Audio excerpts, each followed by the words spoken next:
చాలా అలసిపోయాము. మీకు తెలిసినట్లు నాకు 2 మోకాళ్ళ ఆపరేషన్లు అయినాయి. చాలాసేపు కూర్చోలేను, నిల్చోలేను. అయినను దేవుడు ఈ సభలలో మరి బహుగా మమ్మల్ని వాడుకున్నాడు. దేవునికి స్తోత్రము. మేము ఎప్పుడో వచ్చేది అక్టోబర్ నెలలో, మీకు అందరికీ తెలిసినట్లు ఉపవాస కూడికలు. మరి వార్షికోత్సవానికి ఫస్ట్ టైం వచ్చాము. అది 50 ఏళ్ల వార్షికోత్సవం కాబట్టి అయ్యగారు పిలిచారు. 2-3 నెలల క్రితమే మేము టికెట్ రిజర్వేషన్ చేసుకున్నాం.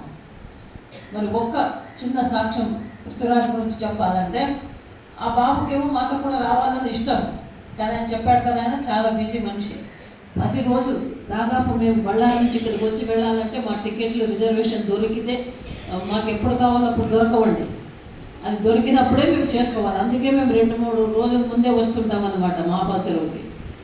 అలాగా మాది ఎప్పుడు రిజర్వేషన్ అయిపోయింది, బాబుకి కాలేదు. మళ్ళీ వచ్చే 3-4 రోజుల ముందు మేము ఇలా వెళుతున్నామంటే, ఆ బాబుకేమో వచ్చేకి ఇష్టం ఉంది. సరే నేను వస్తానన్నాడు, ఆలోచించాడు, వస్తానన్నాడు. టికెట్ కావాలి కదా, దూరం ప్రయాణము. సరే మళ్ళీ అయ్యగారు వెంటనే బాబు ఒప్పుకున్న వెంటనే తెల్లారుతూనే వెళ్ళి రిజర్వేషన్ చేయించారు. 95 వెయిటింగ్ లిస్ట్ వచ్చిందండి. వెయిటింగ్ లిస్ట్ సంఖ్య 95 వచ్చింది. ఈయన మా అయ్యగారికి ఒక ఏమంటే, ఎంత నవలలో చేస్తాము, దేవుని పనికి పోతాం కదా, దేవుని చిత్తం అయితే అవుతుంది, ఎలాగైనా కానీ వెళదాము, అట్లీస్ట్ వెయిటింగ్ లిస్ట్ టికెట్ ఉంటే ట్రైన్ భోగిలోనైనా ఎంటర్ కావచ్చు.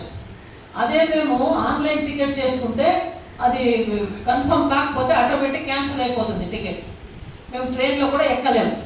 ఆ ఒక ధైర్యంతో మా నాన్నదేవ్ దగ్గర టికెట్ చేసుకొని వచ్చేసారు. ఒక్కరోజు ముందు చూసాం టికెట్ స్టేటస్ ఏముంది అంటే 55